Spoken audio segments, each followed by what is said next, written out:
If the only reason why someone chooses your restaurant is price, then you didn't win a customer. You're only renting them for a short period of time, for the time of the sale or the promotion. And the moment someone cheaper shows up, then they're gone. That's a problem with competing on price alone, especially for small restaurants. In today's video, I want to explain why competing on price by itself is a losing game for small restaurants, why large chains can survive price wars that independents can't, and why being remembered will always outperform being cheaper. Let's get into the video.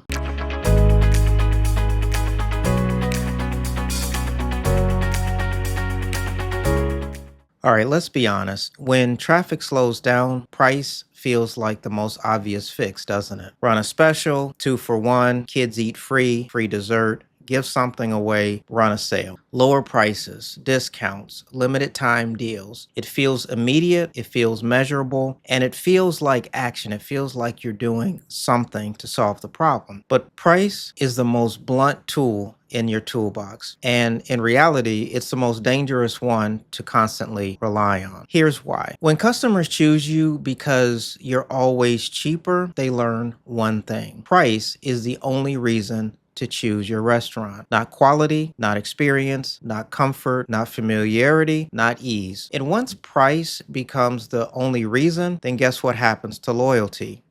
Well, it naturally disappears. Customers don't build habits around discounts. They build habits around places that feel reliable and easy to choose. They build habits around restaurants that are the logical choice in a conversation.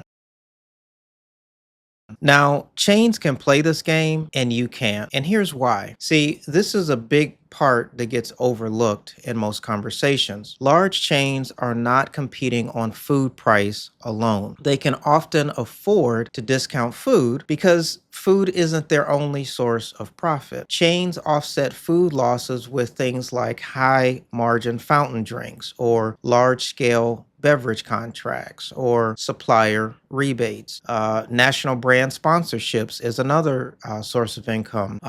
Co-marketing agreements and long-term volume pricing. See, all these things lower the food costs or offset the food costs in a lot of cases for large chains. Small independent restaurants can't pull those levers as easily. So when a large chain discounts a meal or runs a special, they always have a safety net underneath that. Small independent restaurants don't have that same safety net. No sponsorship dollars, no massive beverage rebates, no guaranteed volume offsets. So when an independent restaurant tries to match national chain pricing, they're really not competing. They're just absorbing losses with no backstop in sight. There's another cost to trying to compete on price as well.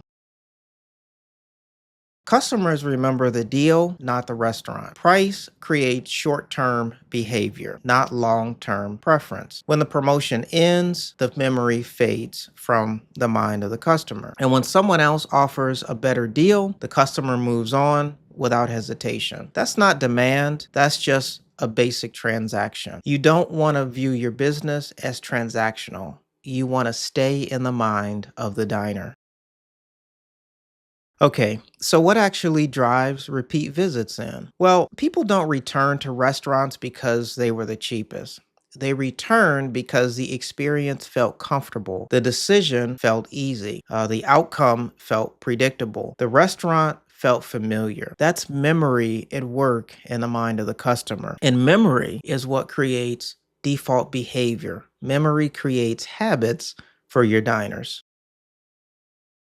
And here's another often overlooked point. Experience always beats price. Here's what I mean. Experience doesn't always mean luxury. It means how the visit feels, how confident customers feel choosing your particular restaurant, how little thinking is required, how reliable the outcome is. It's important to remember that by the time diners sit down to choose a restaurant, they're tired. They've made a lot of decisions. And this is especially true for higher income diners, the kind of diners that you want to see coming in the front door of your restaurant. They generally work stressful jobs. They are generally stressed out. They want to revert forward to a decision that feels easy, feels comfortable by the time they sit down to decide where to have a meal.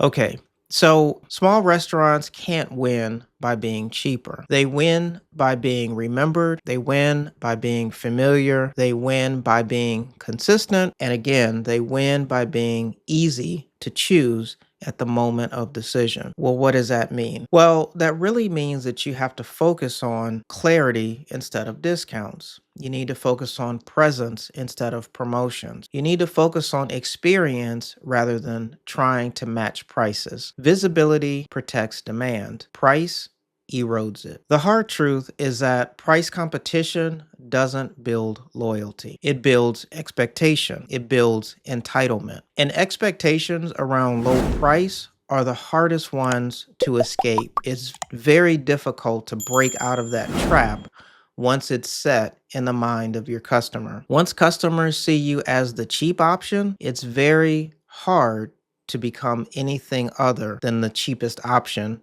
in the mind of the diner. Chains can afford to compete on price because they're everywhere and because they're subsidized in ways that independent restaurants can't. Small restaurants just can't win that fight. But the good news is that they don't have to. They win by staying top of mind, delivering consistency, and creating experiences that customers naturally remember, experiences that diners gravitate to, that they want to be a part of. Competing on price just is not the strategy for small restaurants. It's really a trap. And it's important to remember that in the post-pandemic economy, just having good food just isn't good enough anymore.